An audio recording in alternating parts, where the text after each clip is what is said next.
हैं। हाँ, जैसे आजकल हम देख रहे हैं ना सोशल मीडिया पे कोई भी रिपोर्टर है, वो कुछ भी लिख देगी भगवान कृष्ण के प्रति। हाँ, भगवान कृष्ण तो ऐसे ही व्यभिचारी थे। और कोई जो है सीरियल बना देगा, उसमें हीरो का नाम कृष्ण रख देगा और जितनी भी उसकी गर्लफ्रेंड है उसका नाम गोपियों के नाम पे रख देंगे और फिर ऐसे दिखाएँगे ऐसे कृष्ण का जैसे संबंध था सब गोपियों के साथ वैसे यही संबंध भी वैसा है। हाँ, तो ये सब जो है, ये सब देख रहे हैं, क्या है ये सब? अनादर, ये सब भगवान के प्रति अनादर है। वो समझ नहीं रहे भगवान कौन है और भगवान की लीलाएँ हैं कैसे दिव्य हैं। हाँ, वो सोच रहे हैं कि हम जैसे हैं वैसे ही भगवान भी वैसे ही हैं। तो ये जो है सबसे बड़ा अनादर है ये। हुँ। और ऐसे लोगों के प्रति कोई एक्शन नहीं लेना। हाँ, तो ऐसी जो सरकार है एक्चुअल में क्या होना चाहिए, जो राजर्षि हैं तो उनको तुरंत दंड मिलना चाहिए ऐसे लोगों को, जो भी ऐसी बात करते हैं। लेकिन जब ऐसा नहीं होता है तो सरकार फेल हो रही है अपने कर्तव्य में और खासकर जो वर्णाश्रम धर्म है, उसकी रक्षा करने में। तो फिर क्या होगा? It will certainly have to face such catastrophe as formerly brought by lord Parashuram. तो परशुराम ने जो तबाही मचाई थी, ऐसी तबाही आएगी।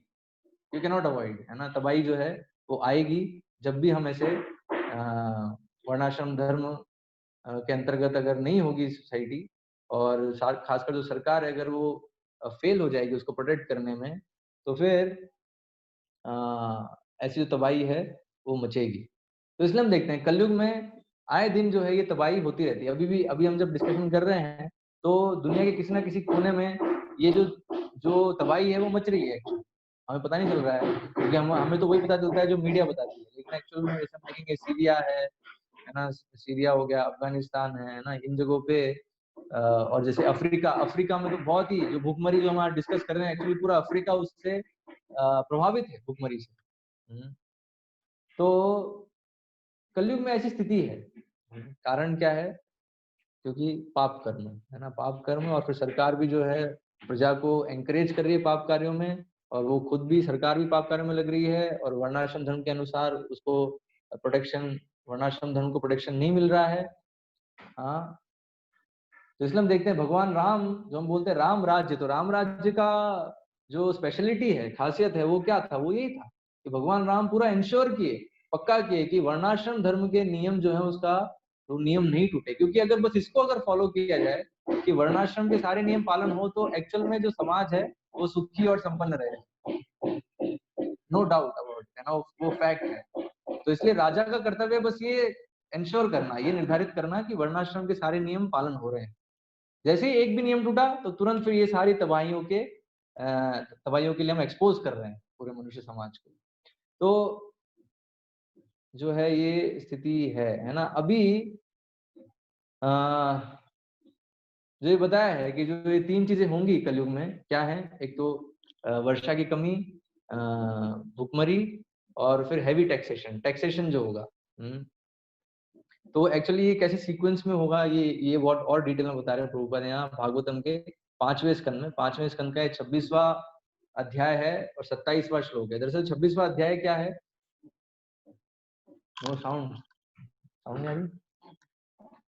हरे कृष्णा, हरे कृष्णा, आ रही साउंड?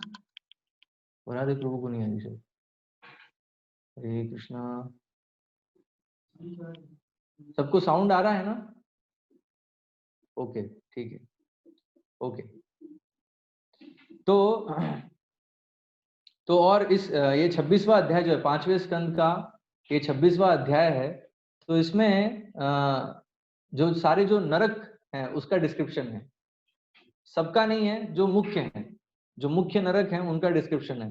तो अभी यहाँ ये 27वां श्लोक है जिसमें बताया है कि जो हेवी टैक्सेशन करते हैं, है ना? जो कर लगाते हैं अनावश्यक तरीके से, तो उनको कौन से नरक में डाला जाता है, वो यहाँ वर्णन है। तो इसके तात्पर्य में श्रील प्रभुपाद वर्णन करते हैं कि कैसे ये स्टेप बाय स्टेप होगा ये, जो एक्सेसिव टैक्सेशन है वो कैसे आएगा।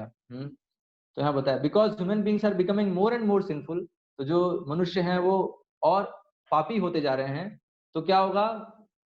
तो उसका फिर नेक्स्ट स्टेप है there will be a scarcity of rain. तो वो यज्ञ नहीं कर रहे हैं, विकर्म कर रहे हैं, है ना? विकर्म कर रहे हैं तो क्या होगा? वर्षा का अभाव होगा। फिर naturally no food grains will be produced, तो उसके फिर उसका उसका परिणाम क्या होगा, कोई फूड ग्रेन प्रोडक्शन नहीं होगा, तो जो अन्न है, अन्न की मात्रा में कमी हो जाएगी। फिर अब उसके बाद क्या होगा, नाउ नेक्स्ट स्टेप क्या आएगा, on the plea of relieving the suffering caused by the ensuing famine the government will impose heavy taxes. अब सरकार आएगी सॉल्यूशन के साथ। हाँ, अरे भुखमरी हो रही है, तो अभी सॉल्यूशन क्या है, तो सॉल्यूशन तो अभी जो है उसके लिए हमें फंड रेजिंग करना पड़ेगा। फंड्स की कमी है, तो हम फंड्स रेज करेंगे और उससे फिर जो है भूखी जनता है उसको हम खिलाएंगे।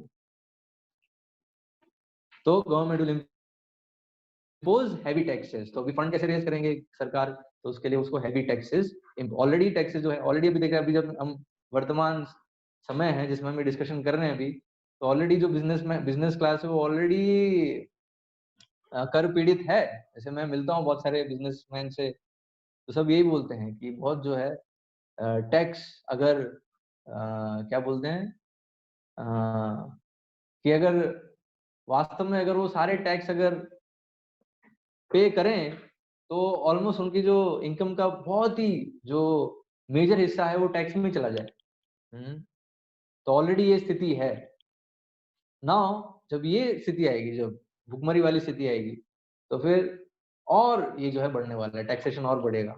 और यहाँ प्रभुपाद लिख रहे हैं specially on the wealthy mercantile community, और टैक्स किस पे लगाएंगे, खासकर वो गरीब है, गरीब का तो कुछ है नहीं, उसके पे उस पे क्या टैक्स लगाएंगे, जो अमीर हैं, जो वेल्दी हैं, उन पर जो है वो टैक्स लगाएंगे।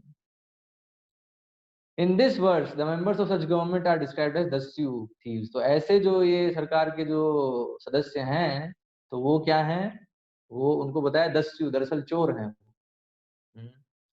There main activity will be to plunder the wealth of the people, उनका मुख्य कार्य यही होगा, है ना। सरकार में उन्होंने एक पोस्ट ले ली है, लेकिन उनका मुख्य कार्य क्या है, कैसे लोगों का धन लूटे।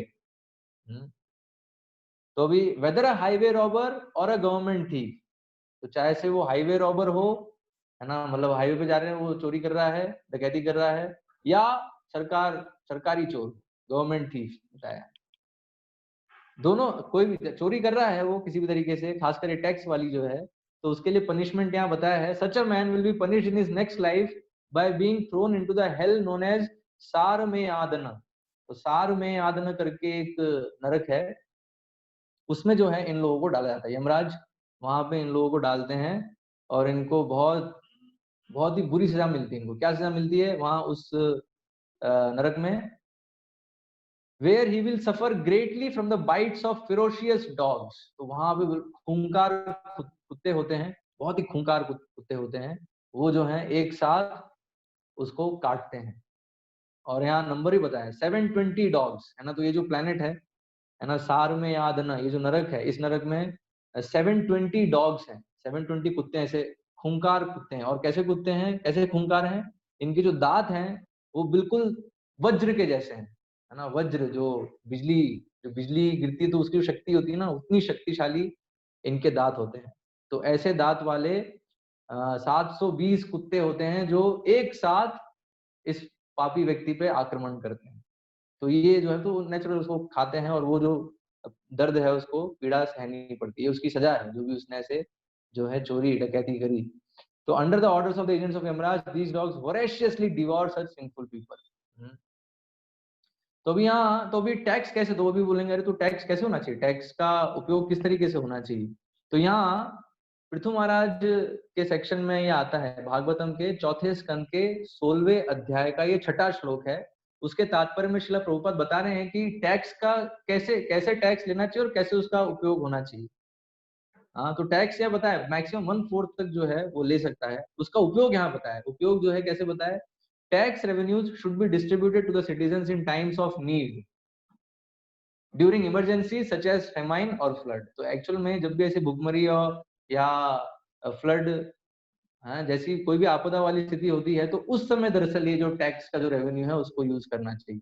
तो टैक्स रेवेन्यू दरअसल जो है, जो सिटीजन्स हैं, जो प्रजा है, उनके भले के लिए ही यूज करने के लिए। हाँ, तो tax revenues should never be distributed amongst governmental servants in the form of high salaries and various other allowances. तो एक्चुअली ये शास्त्र नियम है, मतलब मनु संहिता में ये आता है एक्चुअली, कि जो भी टैक्स का रेवेन्यू है वो कभी भी जो मतलब सरकार के जो गवर्नमेंट सर्वेंट हैं उनको हाई सैलरी देने में और उनके अलग-अलग अलाउंसेस उसमें यूज़ नहीं करना चाहिए एक्चुअली। ये बहुत बहुत बड़ा अन्याय है प्रजा पे।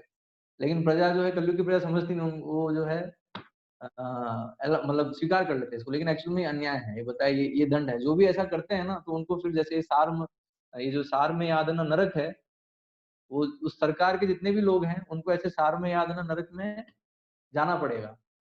हुँ, तो अ, तो एक्चुअल में जो टैक्स का जो पैसा, जो टैक्स का जो भी कलेक्शन है, वो सिटीज़न्स के भले के लिए ही यूज़ करने के लिए, और खासकर ऐसी इमरजेंसीज़ के समय पे। In Kaliyuga, however, the position of the citizens is very horrible because taxes are exacted in so many forms and are spent for the personal comforts of the administrators. हाँ, तो इतने सारे तरीकों से टैक्स लगाया जाता है और अल्टीमेटली उसको फिर एडमिनिस्ट्रेटर्स अपने पर्सनल कंफर्ट के लिए यूज करते हैं।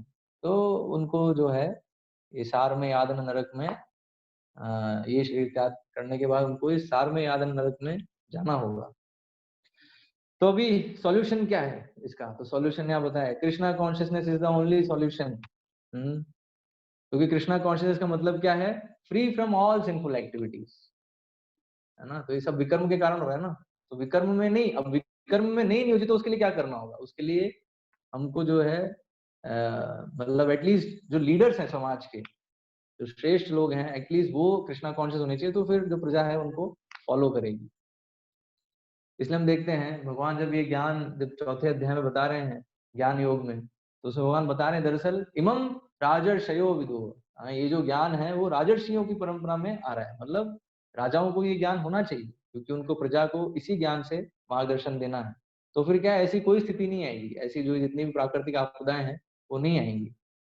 तो as soon as there is complete eradication of sinful activities, तो जैसे ही पाप में कार्य हट जाते हैं समाज से, तो there will be no more war, pestilence, famine और नेचुरल डिस्टर्बेंस। तो किसी प्रकार की आपदा है, भुखमरी है, युद्ध, जो भी युद्ध है और ये महामारी है, ये सब चीजें नहीं होंगी।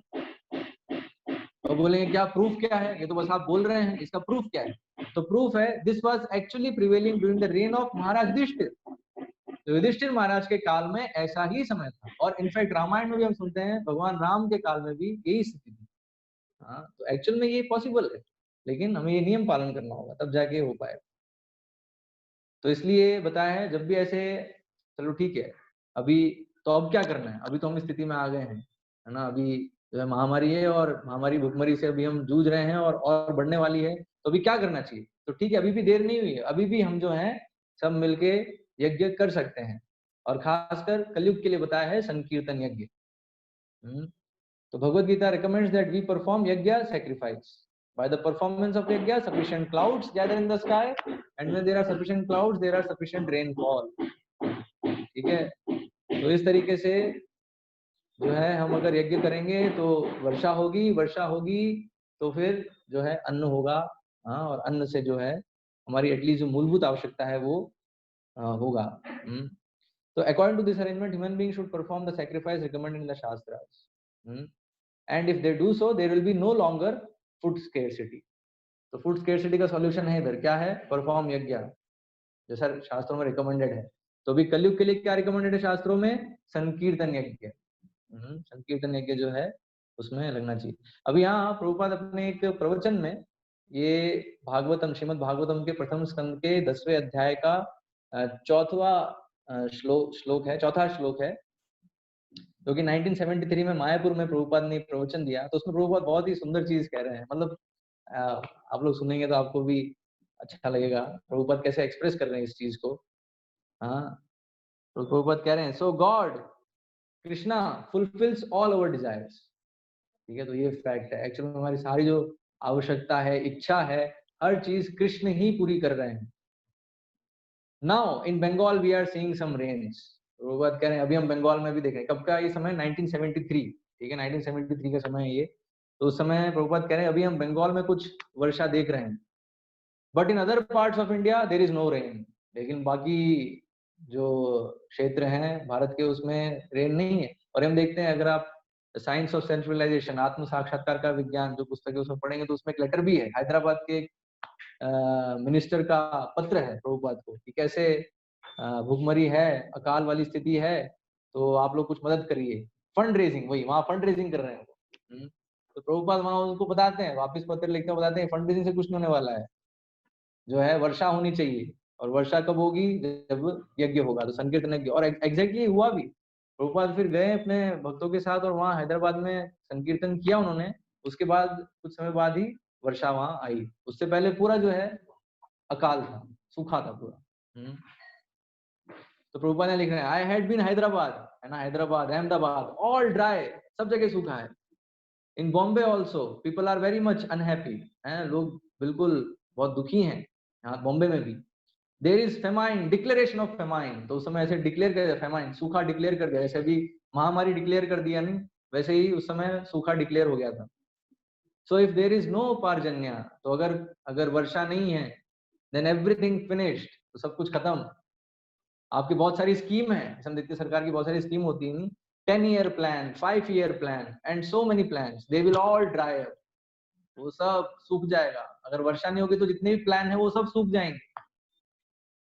The Rascals they do not know, लेकिन जो धूर्त हैं वो नहीं जानते ये चीज। एंड हाउ पर्जन्य बिकम्स पॉसिबल, तो पर्जन्य कैसे आएगा, वर्षा कैसे होगी? तो यहाँ प्रभुपद कोट कर रहे हैं इसी श्लोक को। हाँ, यज्ञात भवति पर्जन्यो पर्जन्याद अन्न संभवः।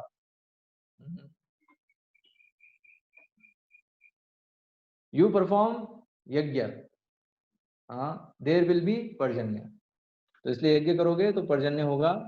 तो rain falling is not in your hand, तो इसलिए वर्षा आपके हाथ में नहीं है। हालांकि अभी आर्टिफिशियली ट्राई करते हैं कई लोग, जैसे चाइना में वो लोग कुछ ना स्प्रे करते हैं और आर्टिफिशियल रेन करते हैं, बट इट इज आर्टिफिशियल, उसका कभी भी जो है वो प्रभाव नहीं हो सकता जो एक्चुअल वर्षा का होता है। उससे दरअसल वो उससे वो खेती करके दिखाएं, तब फिर कुछ हम बोल सकते हैं, but it is not possible. You may be a great scientist, तो प्रभुपाद अभी चैलेंज कर रहे हैं, सारे साइंटिस्ट को चैलेंज कर रहे हैं प्रभुपाद हैं, you may be great scientist and calculate so much hydrogen and so much oxygen mixed up, there is water. तो साइंटिस्ट जैसे हम देखते नहीं, वैज्ञानिक कक्षाओं में हमें सिखाया जाता है नहीं, वाटर मतलब क्या, H2O, इतना हाइड्रोजन है, इतना इसमें oxygen. Now mix up and bring water when there is no rain, तो भी ठीक है, अभी वर्षा नहीं है तो भी लाओ अपना हाइड्रोजन लाओ, ऑक्सीजन लाओ और मिक्स करो और बनाओ पानी को। तो ये पॉसिबल नहीं है एक्चुअली इनके लिए, वो बात करेंगे बड़ी बड़ी कि हाँ हाइड्रोजन ऑक्सीजन कंबाइन वाटर लेकर करो, कितना वाटर तुम बना सकते हो, देखते हैं।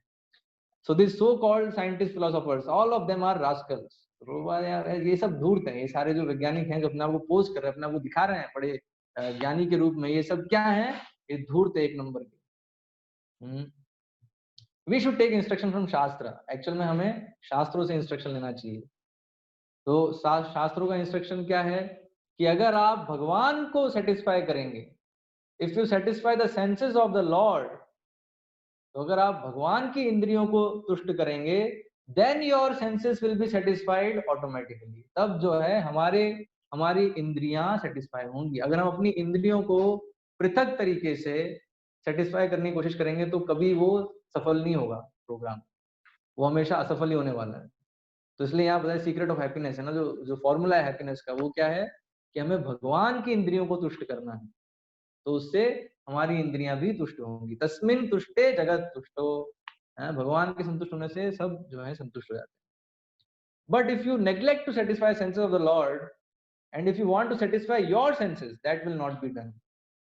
हाँ, तो अगर आप भगवान की जो सेवा है, भगवान की इंद्रियों की तुष्टि है, उसको अगर आप नेग्लेक्ट करते हो, उसको अगर आप नकारते हो, तो आप कभी भी, हाँ, हमारी इंद्रियों को हम अलग से संतुष्ट नहीं कर पाएंगे।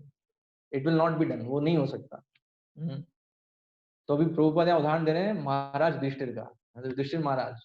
सो Yudhishthir Maharaj was always prepared to satisfy Krishna, तो यही युधिष्ठिर महाराज का यही गुण था, है ना, वो हमेशा कृष्ण की संतुष्टि के लिए कार्य करने के लिए तत्पर थे, प्रिपेयर्ड कंप्लीटली। तो यहाँ प्रभुपाद बता रहे हैं कैसे he was sorry that so many people were killed in the battle, तो वो दुखी थे। एक्चुअली हम देखते हैं भागवतम में प्रथम स्कंद में आता है ये वर्णन कि महाभारत युद्ध के बाद युधिष्ठिर महाराज जो है वो बहुत ही दुखी हैं, अपने आप को वो गुनहगार समझ रहे हैं कि मेरी वजह से इतने सारे लोगों की हत्या हो गई, ये सारे लोग मारे गए, कारण कौन है? मैं ही कारण हूँ। ऐसे युधिष्ठिर महाराज जो हैं बहुत ही दुखी हो रहे थे।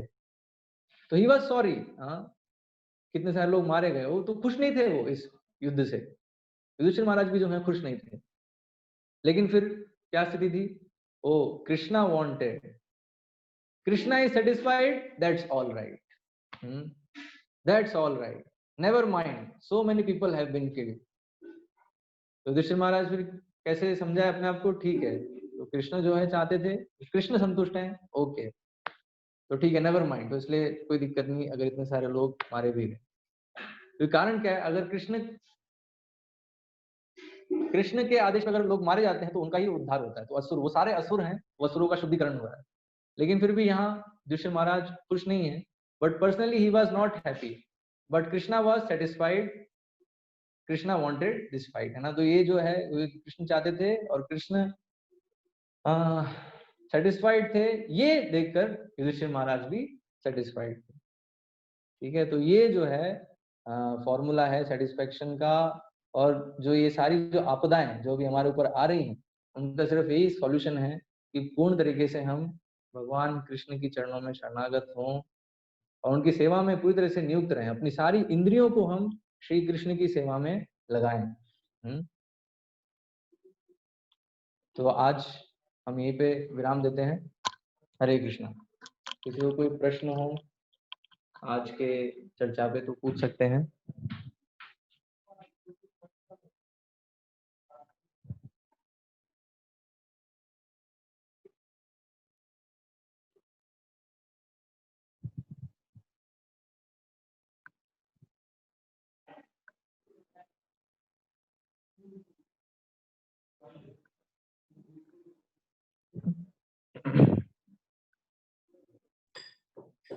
How to satisfy lord Krishna? Oh, तो ये सबसे पहला तो है, ये चीज है कि हमें सेटिस्फेक्शन कैसे है? सारी इंद्रियों को भगवान की सेवा में हमें लगाना होगा। तो आंखों से भगवान के दिव्य रूप का दर्शन करना, कानों से भगवान के विषय में सुनना, श्रवण करना, जैसे अभी आप कर रहे हैं, जीवा से भगवान के नाम का जप करना, और प्रचार करना, भगवान का गुणगान करना। ऐसे ही अपने सारे मतलब हाथों को हम भगवान के मंदिर मार्जन करने में अपने हाथों को लगाएं। पैरों को जो जितने भी जो तीर्थ स्थल हैं वहां जाने के लिए हम पैरों का इस्तेमाल करें और वहां फिर अलग अलग सेवाएं करें, सेवाओं में भाग लें। तो बेसिकली भगवान की सेवा इसी तरीके से होती है। जो भी भगवान का कार्य है उसमें हम अपना समय, शक्ति, बुद्धि जो कुछ है हमारे पास उसका हम उसको हम यूज करें उस कार्य के लिए जो जिसका फल हमें पता है, ये भगवान को ही संतुष्ट करने के लिए उसका फल है। तो इसलिए सबसे पहले हमें अपनी सारी इंद्रियों को कृष्ण की सेवा में लगाना है और फिर ये जो प्रचार आंदोलन है इसमें जो हम कार्य कर सकें, जो भी हम या तो शरीर से या बुद्धि से या धन से जो भी सहयोग कर सके वो हमें करने का प्रयास करना चाहिए इस तरीके से जो है। और सेवा अनंत है, भगवान अनंत है तो भगवान की सेवा भी अनंत है, उसकी कोई लिमिट नहीं। जितना आपकी कितनी capacity, it's up to you, आपकी कितनी क्षमता है सेवा करने की, उतनी आप सेवा कर सकते हो। और इसको प्रैक्टिकली रियलाइज करने के लिए थोड़ा आपको भक्तों के संग में, सत्संग में जो है सेवा में भाग लेंगे तो आप समझ पाएंगे। बट ये जो सिंपल चीजें हैं, जैसे जो जिह्वा है उसको हम अब कृष्ण प्रसाद लेने में लगाएं और कुछ नहीं लें, सिर्फ कृष्ण प्रसाद ही लें। और जो भी वचन भगवान से संबंधित है उन्हीं को हम बोलें। तो इस तरीके से जिह्वा भगवान की सेवा में लग रही है, कान भगवान की सेवा में लगे भगवान का नाम सुन के। वीडियो नहीं आ रहा है, वीडियो क्यों नहीं आ रहा? यहाँ तो दिखा रहा है। ओके ठीक है, कोई बात नहीं, वीडियो नहीं आ रहा, बट ऑडियो तो सुनाई दे रहा है ना? ऑडियो सुनाई दे रहा है? ठीक है, कुछ इंटरनेट का कुछ प्रॉब्लम है शायद, इसलिए वीडियो नहीं दिखाई दे रहा है। Anyways, तो इस तरीके से जो है भगवान की सेवा होती है। और आप प्रभुपाद की पुस्तकें पढ़ी हैं अच्छे से, तो और जो है उसमें आपको मार्गदर्शन मिलेगा कैसे भगवान की सेवा होती है। अगर आप पढ़ रहे हैं तो ये भी अपने आप में सेवा है। जैसे ही आप प्रभुपाद की पुस्तक आप उठाते हैं हाथ में और पढ़ना चालू करते हैं, तो वो भी एक सेवा है। गीता के अंत में भगवान कहते हैं कि जो भी इस जो ये हमारा कन्वर्सेशन है, हाँ, भगवान कहते हैं अर्जुन को कि ये इस कन्वर्सेशन को जो भी पढ़ता है, तो वो बुद्धि से मेरी पूजा कर रहा है। हाँ, ये जो है भगवान कहते हैं अर्जुन को।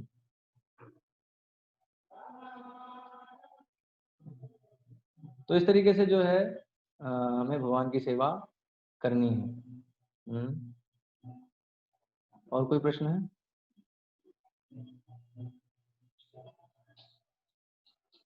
हरे कृष्णा प्रभु जी। हरे कृष्णा प्रभु जी।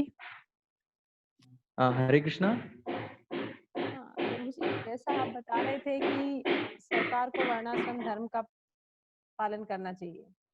जी, अगर प्रजा कल्याण चाहते हैं तो। हाँ, लेकिन प्रभु जी आज की स्थिति ऐसी है, पहले तो लोग भगवान में विश्वास ही नहीं करते हैं। तो विश्वास नहीं करते तो वैदिक हमारी संस्कृति क्या है, या अभी जो वो कार्य कर रहे हैं उसके बाद उनको क्या नर्क में जाना है, तो वो उन सब में किसी में बिलीव ही नहीं करते हैं। क्योंकि अगर कोई किसी को पता है, थोड़ा जानकार है कि नहीं मैं ऐसा कार्य करूंगा तो मुझे नर्क में जाना पड़ेगा, तो वो सचेत हो जाएगा, वो नहीं करेगा, वो भगवान की तरफ बढ़ेगा। लेकिन आजकल लोग समझने को भी तैयार नहीं है और इन सब का ज्ञान भी नहीं है। तो ऐसी स्थिति में फिर क्या किया जाए? तो इसलिए तो बताया ना, इसलिए हमें संकीर्तन आंदोलन है ना, संकीर्तन आंदोलन से लोगों में जागरूकता आएगी। और फिर जो, और देखिए जो समाज के जो श्रेष्ठ व्यक्ति है ना, उनको अगर वो लोग फॉलो करने लग जाएंगे तो प्रजा भी फॉलो करेगी। तो इसलिए बताया यहाँ पे, अगर राजा जो है वो अगर कृष्ण के नियमों का पालन करता है तो बाकी जो प्रजा है वो भी फॉलो करेगी। जैसे हम देखते हैं अभी, जैसे नोटबंदी करी, नोटबंदी हुई तो किसी ने उसको किसी ने स्वीकार किया? जबरदस्ती की गई ना वो। जी जी। उसको कैसे स्वीकार कर लिया? तो एक्चुअली में देखा जाए तो अभी अभी मतलब सरकार अभी ऐसे कोरोना वायरस है, ठीक है, तो अभी कितना उसका प्रचार हो रहा है। नहीं, अभी आप फोन भी करते हो तो पहले बजता है कि सब जो है वायरस से लड़ रहे हैं, आप भी मास्क पहनिए, सब करिए, है कि नहीं? कितना प्रचार कर रहे हैं। जी जी तो ये जो जी। प्रोपेगेंडा है, अगर इसको यूज किया जाए कृष्ण कृष्ण भावनामृत का प्रचार करने के लिए, तो अभी पूरी प्रजा भी कृष्णा कॉन्शियस हो जाए। लेकिन पॉइंट प्रॉब्लम ये है कि जो भी नेतृत्व करने वाले हैं वो आसुरिक प्रवृत्ति के हैं, तो उनके सारे जी पॉलिसीज जी जो है वो आसुरिक है, तो उससे जो है जो प्रजा है वो भी प्रभावित हो रही है। तो प्रजा तो क्या है, वो तो फॉलो करने वाले हैं। जो अल्टीमेटली लीडर्स जो हैं, लीडर्स को चेंज होना चाहिए, मतलब वो अगर परिवर्तन उनमें आएगा तो फिर ये चीज पॉसिबल है। तो इसलिए यहाँ बताया, लीडर जो है वो इंश्योर करना चाहिए कि वो शास्त्र के नियम के अनुसार चले, और वो हम देख रहे हैं कलयुग में नहीं हो रहा है, तो इसलिए ऐसी स्थिति है। ठीक है, तो अगर स्थिति अभी बदलनी है तो बहुत सिंपल है कि वो श्रेष्ठ वर्ग जो है उसको स्वीकार करना होगा। और ऑफ कोर्स जो प्रजा है उसमें भी कुछ लोग स्वीकार कर रहे हैं, उसकी भी मात्रा बढ़े, मतलब दोनों दोनों लेवल पे हमें कार्य करना होगा, दोनों लेवल प्रभु पे जी जो है। जी जी प्रभु जी, लेकिन ऐसा है ना, सरकार जो हमारी बनती है उसमें कैसे लोगों को हम चयन करके ऊपर भेजते हैं? क्योंकि हाँ, तो जो इसलिए थोड़े बताया से ना, अवेयर हैं वो इसलिए लोग तो वोटिंग भी करने नहीं जाते हैं कि ठीक है तो कौन, तो तो इसलिए इस तरह। इसलिए हाँ, तो जी इसलिए देखिए ये कैसे होगा, वो हम मतलब एग्जैक्टली अभी जैसे ये वायरस कैसे आया वो किसी को नहीं पता था ना, एकदम से आ गया नहीं। जी जी।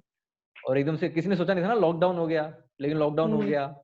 करेक्ट। तो ऐसे ही हम बस अपना कार्य करते रहे। हमारा कर्तव्य क्या है कि हम जो है भगवान की सेवा कर रहे हैं और भगवान का जो यथारूप जो शिक्षा है उसका हम प्रचार करें। तो संकीर्तन आंदोलन, संकीर्तन यज्ञ जो है उसको हम ज्यादा से ज्यादा स्प्रेड करें, तो धीरे धीरे एकदम से वो स्थिति आएगी जिसमें जो है भगवान के अनुसार ही फिर सारी चीजें, जो सिस्टम है वो सिस्टम भगवान के अनुसार होगा। अभी एग्जैक्टली कैसे होगा वो हमारे और आपकी बुद्धि के परे की चीज है एक्चुअली, क्योंकि ये जी चीज जो है जी कॉम्प्लिकेटेड है ना। जी तो इसमें बहुत सारे फैक्टर्स इन्वॉल्व हैं, अल्टीमेटली वो कृष्ण के कंट्रोल में है। तो अभी जी ये जी पर्टिकुलर स्थिति किस लिए है? क्योंकि सब पापी लोग हैं। अगर वो पुण्यशाली हो जाएं किसी भी तरीके से, तो एक्चुअली हम जो प्रचार कर रहे हैं, तो प्रचार कर करके अल्टीमेटली स्थिति कैसी आएगी कि एक ऐसी स्थिति, जैसे प्रभुपाद कहे, अगर समाज का 1%, अगर 1% वर्ग भी अगर कृष्णा कॉन्शियस है, तो जो पूरी वर्ल्ड सिचुएशन है वो चेंज हो सकती है। इवन जस्ट जी 1%। तो हमारा वही लक्ष्य है। अभी एक्चुअली हम देख रहे हैं अभी 0.1% भी नहीं है कृष्णा कॉन्शियस एक्चुअली। जी जी, बिल्कुल है सही ना? कह रहे हैं, तो इसलिए बिल्कुल हमें सही। प्रचार करना है, हमारा फोकस है प्रचार करना। यारे देखो तारे कहो कृष्ण उपदेश, ठीक है, ये चैतन्य महाप्रभु का आदेश है। तो बस ये चीज बस हम फॉलो करें अपने जीवन में, हम अच्छे से फॉलो करें और जिनसे भी हम मिले उनको प्रेरित करें ये जो भक्ति को ग्रहण करने के लिए और भक्ति के सारे विधि विधान है उसको पालन करने के लिए। तो धीरे धीरे आप देखेंगे सिचुएशन जो है परिवर्तित होगी, एकदम से नहीं होगा, but gradually it will happen. जी प्रभु जी। हरे कृष्णा। हरे कृष्णा, हरे कृष्णा। हरे कृष्ण।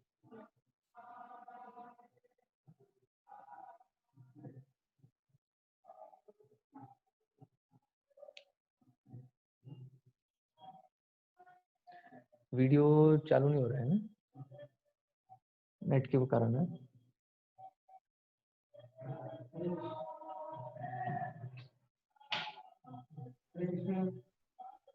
हरे कृष्णा।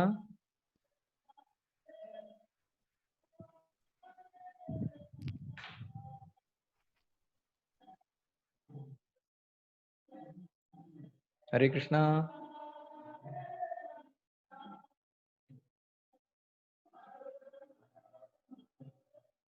हरे कृष्णा।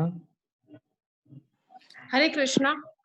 हरे कृष्णा। हरे कृष्णा हरे माता। कृष्णा। हाँ, मेरा प्रश्न था कि आपने बताया कि अपन को सारी इंद्रियों से भगवान की सेवा करना है और मेजर ये कि हर चीज भगवान को ऑफर करनी है। तो अभी काफी सिचुएशंस में अगर जैसे हम ऑफर नहीं कर पाते ऑफिशियली तरीके से, जैसे ऑफिशियली वो मंत्र उच्चारण करके 10 मिनट देते भगवान को, कभी ऐसी बात ऐसा होता है कि हमको जल्दी निकलना होता है ऑफिस के लिए या कहीं पर भी, हम 10 मिनट भगवान को नहीं दे सकते किसी कारणवश, तो उस चीज में क्या करना चाहिए फिर? ऐसा कोई शॉर्टकट तरीका है कि जल्दी ग्रहण कर ले भगवान या जल्दी ऑफरिंग हो जाए? नहीं, वैसे ऐसे ये तो अनुमोदित नहीं है, ऐसा नहीं होना चाहिए। क्योंकि देखिए भगवान मतलब ये फिर ऐसी स्थिति है ना कि आपके घर में प्राइम मिनिस्टर आ रहे हैं तो प्राइम मिनिस्टर के साथ आप ऐसे व्यवहार कर पाएंगे? जी प्रभु जी। नहीं कर पाएंगे ना। प्राइम मिनिस्टर आएंगे तो आप पूरा करेंगे, अरे मोदी जी आ रहे हैं तो अभी पूरा व्यवस्था करना है, सब कुछ करना है, पूरा आप अटेंशन देंगे। नहीं, ऐसे नहीं करेंगे बस, अच्छा मोदी जी आए, अरे मेरे को तो अभी बहुत जल्दी है तो चलो रख दिया उनको प्लेट में कुछ परोस के रख दिया और हम भाग रहे हैं अपने काम के लिए, है ना। इसका मतलब हमारा दूसरा जो कार्य ज्यादा इंपॉर्टेंट है, भगवान इतने इंपॉर्टेंट नहीं है, या कोई इतने महान व्यक्ति आए हैं तो वो हम नहीं कर सकते ना। और हम फिर समझ नहीं रहे कि भगवान कितने महान है ना, जो पूरे तीनों लोगों के नाथ हैं उनकी सेवा कर रहे हैं आप, तो वो सबसे इम्पोर्टेंट है। बाकी सारे कार्य जो है उसको सेकंड सेकंड में रखिए। जी प्रभु जी। एक्चुअली मैंने YouTube में देखा था एक जगह, वहां पे कुछ वृंदावन के कोई सा संप्रदाय था, इस्कॉन था, आई डोंट नो, उनने बोला था कि श्री विष्णु श्री विष्णु श्री विष्णु कृष्ण अर्पण करके आप जल्दी का मतलब सारे मंत्र काफी बार नहीं बोल पाते या टाइम नहीं है तो आप वो कर सकते हो अगर बहुत अर्जेंसी होती है तो वही मुझे कंफर्म करना था कि वो नहीं नहीं प्रमाणिक नहीं है नहीं भी नहीं कि नहीं। नहीं है, नहीं प्रामाणिक नहीं है वो तो। ये जो है चीटिंग है। मतलब लोग जो सुनना चाहते हैं, लोगों के लिए जो कंफर्टेबल है वो चीज हम बता रहे हैं। मतलब यहाँ फिर भगवान की सेवा इंपॉर्टेंट नहीं है, यहाँ जो हमारा जो कंफर्ट है वो इम्पोर्टेंट है। तो फिर वो भक्ति नहीं है। देखो भक्ति, जब तक हम कंफर्ट जोन नहीं छोड़ेंगे तब तक भक्ति प्रारंभ नहीं होती है। हमें अपना कंफर्ट जोन छोड़ना होगा, तभी तो हम सेवक होंगे। नहीं, स्वामी जो है, सारे जो कंफर्ट है ऐश्वर्य है वो सब स्वामी के लिए है, सेवक के लिए नहीं है। तो इसलिए पूरा ट्रेनिंग हमें लेना है सेवक बनने का। तो अभी हमारा ट्रेनिंग चल रहा है, तो उसमें पूरा हमें सेवक के भाव में सेवा करनी है ना। जी प्रभु जी। एक और क्वेश्चन करना था, जैसे तुलसी पत्र अवेलेबल नहीं है, जैसे तुलसी काफी बार सूख गई है या नहीं है अवेलेबल, तो कंठी माला को पकड़ के ध्यान करके कर सकते हैं क्या, मंत्र जाप करके, जैसे तुलसी अवेलेबल नहीं है? तुलसी अवेलेबल नहीं है मतलब अगर हाँ। तुलसी अवेलेबल नहीं है तो फिर दूसरी कोई माला, अगर नीम की माला हो तो भी चल जाएगी, अगर उस पे कर सके। मतलब माला हो तो देखिए, माला का नहीं इम्पोर्टेंस क्या है। माला नहीं, सॉरी, तुलसी पत्र भोग लगाने के लिए अगर नहीं है तो। अच्छा, तुलसी पत्र वो नहीं है। हाँ, तुलसी का पत्ता, जैसे तुलसी नहीं है या सूख गई है, कभी कभी हाँ। तुलसी जैसे शाम के टाइम नहीं तोड़ सकते या ध्यान नहीं दिया, तुलसी अवेलेबल हम्म नहीं है, तो फिर हम भोग लगाते टाइम जो कंठी माला पहनते हैं जो तुलसी की होती है, वो हम पकड़ के ध्यान करके कर सकते हैं क्या, भोग लगा नहीं नहीं सकते नहीं हैं क्या? ऐसा नहीं, ऐसा नहीं है। ऐसा कोई विधान तो नहीं है शास्त्रों में। तो इसलिए आप वो इंश्योर करके रखिए ऐसी स्थिति आए नहीं कि अच्छा तुलसी अच्छा। नहीं हाँ। है। और देखिए अगर ऐसी स्थिति है तो आप जो गमला है तुलसी का, उसमें आप गमले में नीचे देख सकते हैं कुछ पत्ते होते हैं जो अपने आप टूट के गिरे हुए होते हैं, तो उसको ऐसी स्थिति में उन पत्तों को यूज कर सकते हैं। अच्छा, अगर तुलसी की पत्तियां नहीं है जैसे, तो हम उसका डंठल या कुछ भी यूज कर सकते हैं क्या? उसका तुलसी का कोई भी पार्ट, जैसे उसका डगाल वगैरह, वो यूज कर नहीं सकते हैं नहीं, क्या? जो हर पार्ट है उसका अलग अलग यूज है।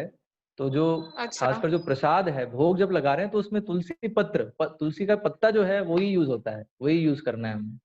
अच्छा, वो उसका लकड़ी वगैरह नहीं डाल नहीं सकते? नहीं नहीं नहीं नहीं नहीं नहीं अच्छा नहीं। अच्छा, ओके। और एक और चीज पूछनी थी, जैसे कभी ट्रैवल कर रहे हैं और नहीं हम्म लगा पाते हैं भोग, तो मन में ध्यान हम्म। करके कर सकते हैं क्या?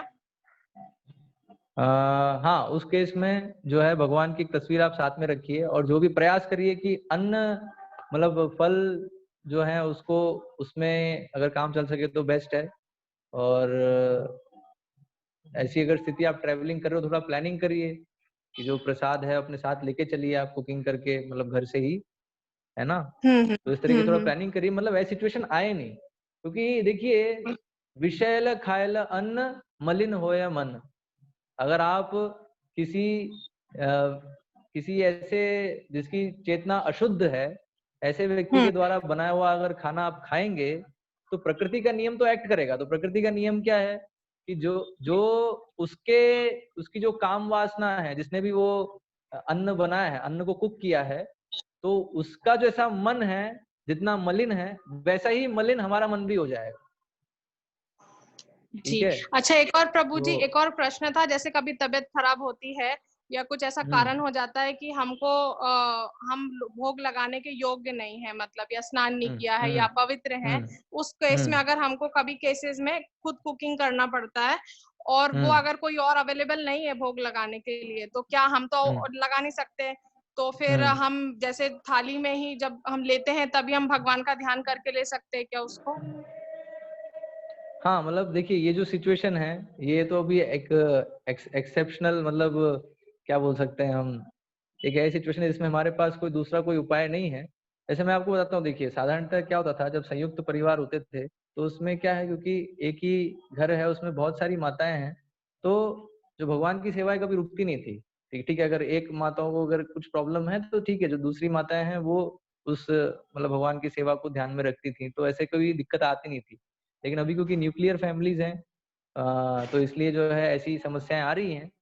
तो ठीक है, जो बेस्ट पॉसिबल है उसको करना चाहिए। अल्टीमेटली में जो पॉइंट है कि ये जो अन्न है वो भगवान की कृपा से मिला है हमें, और भगवान को स्मरण करते हुए और भगवान को अर्पण करते हुए उसको ग्रहण करना है हमें। तो यस, जो आप जिस जैसी भी स्थिति है उसमें अगर भगवान को आप भोग नहीं लगा पा रहे हैं तो एटलीस्ट कम से कम जो है इस चीज को हम मन में जो है भगवान का स्मरण करें और भगवान को अपना जो कृतज्ञता जो है कृतज्ञ भाव में जो है उसको ग्रहण करें। लेकिन ये जो है जी। स्टैंडर्ड नहीं है ना, ये इमरजेंसी सिचुएशन है, तो ठीक है उसमें जो बेस्ट पॉसिबल है वो हमें करने का कोशिश करना चाहिए। तो आपको अच्छा अच्छा, देखना प्रभु होगा जी, आपकी मैंने स्थिति एक दो में। चीजें और देखी हैं। पहले के हम्म लोग क्या करते थे, अपने थाली में जब खाते थे तो साइड में थोड़ा हम्म बहुत छोड़ देते थे। वो क्या चीज थी, हम्म। वो मुझे आज तक समझ में नहीं आई। वो छोड़ने का मतलब क्या है? अब वो चीज, वो तो डस्टबिन में जाएगी सीधा।